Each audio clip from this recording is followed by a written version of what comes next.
When were the question papers sent to the locker?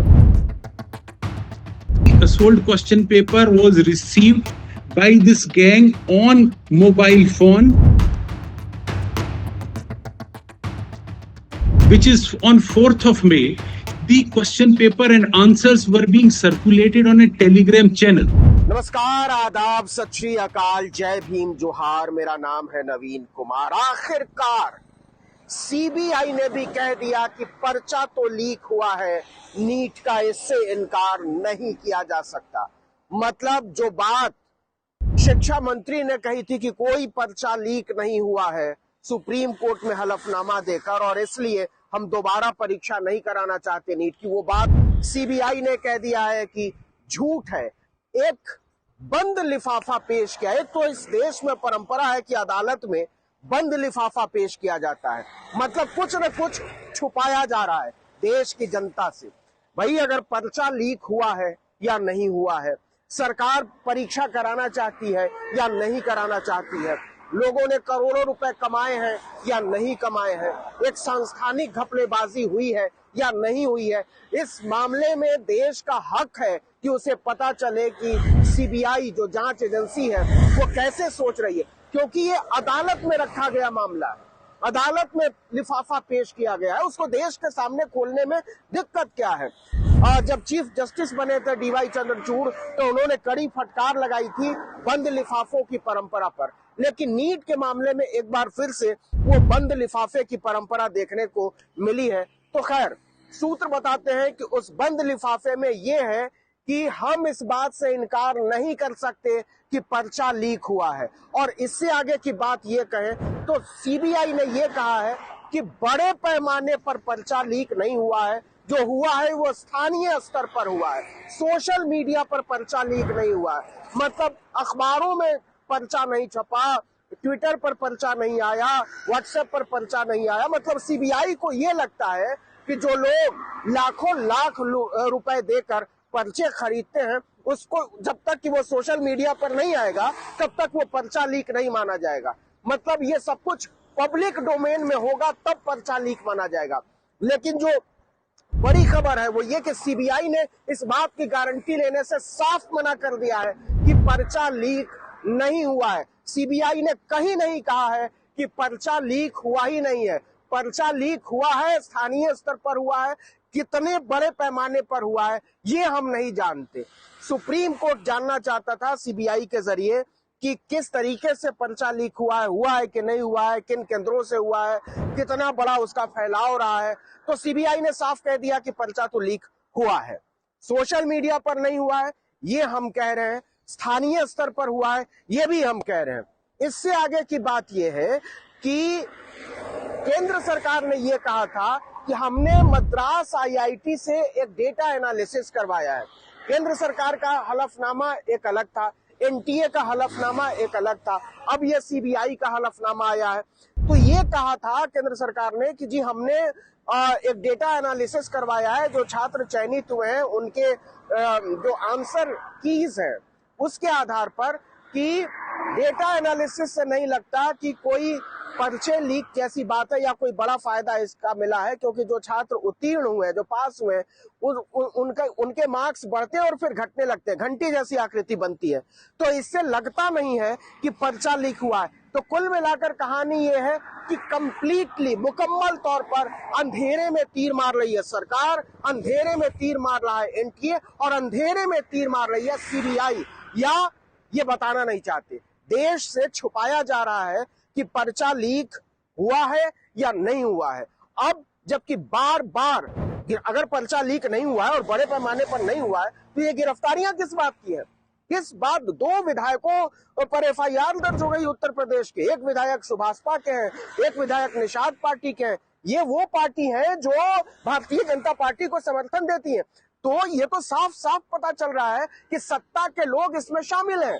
अगर शामिल नहीं है तो क्लीन चिट क्यों नहीं है? क्यों विधायकों को उठाया जा रहा है? और विधायक जो है वो साफ कह रहे हैं, वीडियो में कह रहे हैं कि हम तो जी देखिए ऐसे ही पास करा देते हैं, बड़े पैमाने पर करा देते हैं। खुद कहते हुए नजर आए थे सुभाषपा के चेयरपर्सन जो है राजभर, ओम प्रकाश राजभर, उन्होंने कहा था कि नौकरी लेनी हो, दाखिला लेना हो तो इनसे संपर्क कर लो। देखो भाई, यहाँ जितने पार्टी के नेता सब लोग हो, किसी विभाग में नौकरी चाहिए, किसी विभाग में आपके भाई को, आपके परिवार, बच्चे को, आपकी बच्ची को नौकरी चाहिए, तब फार्म भरने के बाद प्रभु क्या कहते, क्या आता है वो, कॉल लेटर, एडमिट कार्ड या कॉल लेटर, जो भी कहते हो भाई, कॉल लेटर, जब कॉल लेटर आ जाए तो कॉल कर लेना। तो कहानी यह है कि पर्चा लीक पर बुरी तरीके से फंस गई है सरकार। अब सुप्रीम कोर्ट को तय करना है कि वो दोबारा परीक्षा कराएगा या काउंसलिंग होने देगा, क्योंकि काउंसलिंग की तारीख आ गई है, 4 चरणों में काउंसलिंग होने जा रही है। और अभी भी केंद्र सरकार का स्टैंड ये है कि बड़े पैमाने पर पर्चा लीक नहीं हुआ है तो काउंसलिंग होने दी जाए। कुछ छात्रों के कुछ जो फायदे हो सकते हैं, जो कि जिसका कोई ठोस आधार नहीं है, उसके आधार पर काउंसलिंग को रद्द करना ठीक नहीं होगा। अब सरकार कहती है कि उसके पास अगर सबूत नहीं है पर्चा लीक का, तो इसका मतलब ये मान लिया जाए कि पर्चा लीक नहीं हुआ। तो अगर सबूत ही नहीं है तो किस बात की जांच हो रही है, किस बात के थाने कचहरी हो रहे हैं, किस बात का लोगों को उठाया जा रहा है, किस बात की दोबारा कुछ लोगों की, छात्रों की परीक्षा कराई गई। तो फिर तो जो रिजल्ट आया उसको मान लेना चाहिए। तो नरेंद्र मोदी की सरकार के जो हाथ है वो नीट के मामले में, पर्चा लीक के मामले में पूरी तरीके से कालिख में सने हुए हैं। 10 उंगलियों में मोदी सरकार के कालिख है, धब्बे है, छात्रों के आंसू है, उनका दर्द है, उनके संघर्ष का खात्मा है। तो सुप्रीम कोर्ट में जो ये मामला आया है और जो उम्मीद बंधी थी कि दोबारा परीक्षा होगी, एक ज्यादा साफ सुथरी पारदर्शी परीक्षा होगी, उसको लेकर अब सबकी उम्मीदें जो है वो अदालत से टंगी हुई हैं।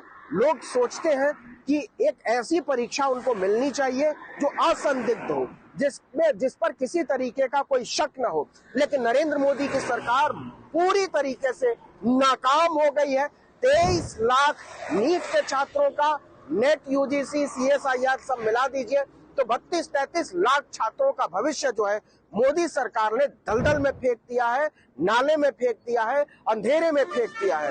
और अब जो 17 साल के बच्चे हैं, 18 साल के बच्चे हैं, वो सुप्रीम कोर्ट में मुकदमा लड़ रहे हैं, कोई हाई कोर्ट में मुकदमा लड़ रहा है, कोई कहीं गुहार लगा रहा है, कोई मीडिया में जा रहा है और कह रहा है कि साहब हमने बड़ी मेहनत की है, इस सरकार ने हमको कहीं का नहीं छोड़ा है और ये दोबारा परीक्षा कराना नहीं चाहती। तो अपने दामन का दाग बचाने के लिए, कालिख बचाने के लिए नरेंद्र मोदी की सरकार लगातार री एग्जामिनेशन से भाग रही है और अपने मंत्री को मजबूर कर रही है कि आप बार बार कहिए कि परीक्षा रद्द करने की जरूरत नहीं है। आपको याद होगा कि धर्मेंद्र प्रधान शिक्षा मंत्री जब शपथ ले रहे थे तो कैसे शेम शेम के नारे लगे थे भरी हुई संसद में। धर्मेंद्र प्रधान।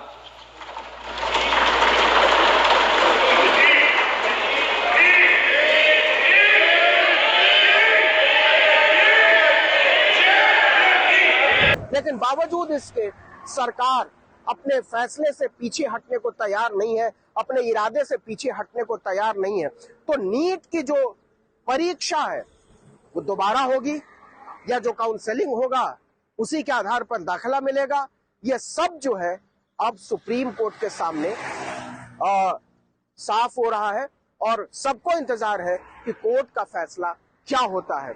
और जो कानून के जानकार हैं उनका कहना है कि सुप्रीम कोर्ट बहुत सख्त है, क्योंकि एक बात कही थी DY चंद्रचूड़ ने शुरू में ही कि अगर 0.001% भी कहीं कोई गड़बड़ी हुई है तो हम इसको हल्के में नहीं लेंगे, बहुत गंभीरता से लेंगे और आपको इसका जवाब देना पड़ेगा। तो क्या सुप्रीम कोर्ट का जो फैसला है वो ये होगा कि परीक्षा रद्द कीजिए और दोबारा एक फ्री एंड फेयर परीक्षा कराइए? क्या उसकी निगरानी कोर्ट कर सकती है? क्या उसकी निगरानी कोई स्वतंत्र एजेंसी कर सकती है? कोई पैनल बनाया जा सकता? ये सब सवाल हैं जो इस समय हवा में है, जिनके जवाब 32 लाख 33 लाख छात्रों को चाहिए और सरकार उससे लगातार भाग रही है। लेकिन अगर सुप्रीम कोर्ट का फैसला सरकार के खिलाफ गया, दोबारा परीक्षा कराने के पक्ष में गया, फिर तो नरेंद्र मोदी सरकार के लिए फजीहत की ऐसी स्थिति पैदा होगी जिसकी उन्होंने कल्पना नहीं की होगी। इस वीडियो में इतना ही, लेकिन अगर आपने आर्टिकल 19 इंडिया को अब तक सब्सक्राइब नहीं किया है तो फौरन कर लीजिए, बेल आइकॉन दबाइए, घंटी जैसी आकृति लाइक कीजिए और कमेंट करके बताइए हमारा वीडियो आपको कैसा लगा। हमारा ट्विटर हैंडल है article19_India और मेरा ट्विटर हैंडल नवीन जर्नलिस्ट। नमस्कार।